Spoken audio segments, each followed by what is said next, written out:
Hi, everybody.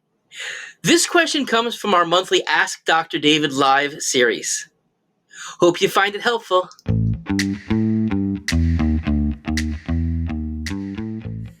I am going on a Christmas week cruise with my fiance's family. This seems like the most high risk time to be going on a cruise in light of COVID and the flu rates and people traveling from all over the country and world. I had COVID early in the pandemic and have received all vaccines and available boosters, including the bivalent booster. I really don't want to catch a virus on this boat. What can I do to best protect myself? Well, you didn't mention in terms of influenza vaccine, but certainly that would be something that I would be, of consideration of if you're looking to protect yourself. We don't really know quite yet as to how protective that the match is for the flu vaccine, but certainly it provides some protection for a lot of people, may decrease the severity of the disease if they get to. But let's face it, if you're gonna be with a whole bunch of people, that's how viruses spread. What can you be doing? Spending more time on deck, where you're in an open area as opposed to in a more closed environment. Obviously, it's different if you're sitting at a table that is nicely spread out in a dining room as opposed to just on top of each other in a bar. That would certainly be a difference.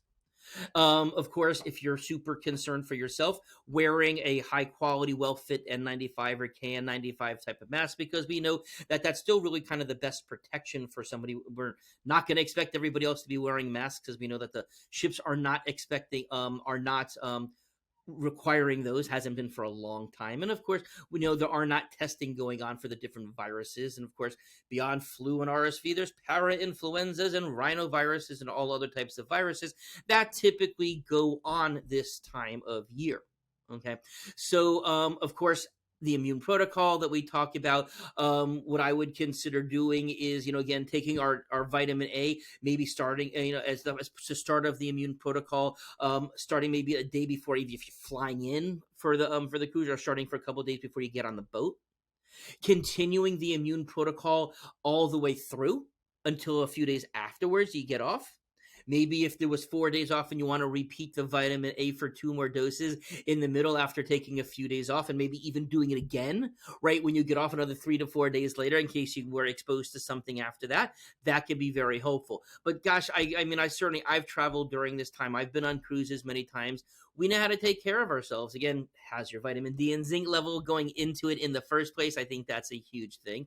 But of course, living in a plastic bubble, or always staying on deck or only staying in your cabin. Obviously, if you're going to be potentially exposed, nobody can guarantee that you're not going to potentially contract something. But what other things would I be considering doing? Bringing extra Tamiflu on the boat in case this is something of a more flu-like symptoms, or bringing the Paxlovid on the boat, just in case you start to have more that symptoms. Bringing the swab on, so if it's positive, that you can test for it. Those would also be things as well. Our parents, they did catch COVID coming off of a cruise this summer. Now, it was Omicron. They both had been vaccinated. They both started the immune protocol right away. They both took Paxlovid. They did phenomenal with it. I mean, realistically, both of my parents have had just cold. I mean, it was a basic cold. And we are talking about people were pushing 80 years old, who do have some health issues of themselves. But, thank goodness they did do quite well. But of course, as soon as they started with their first sign of symptom, we made sure that they were taking all of the things that they needed to do, and they did quite well. So, we are in a time when we are endemic, and this is going to be around for a while, and we are now, our conversation is shifted to living with the virus, especially COVID, as opposed to being able to completely avoid it.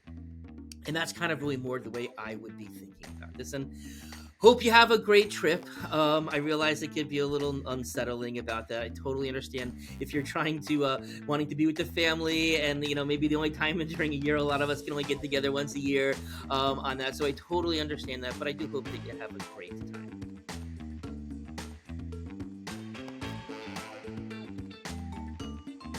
You like what you saw? Watch another one. Click right here.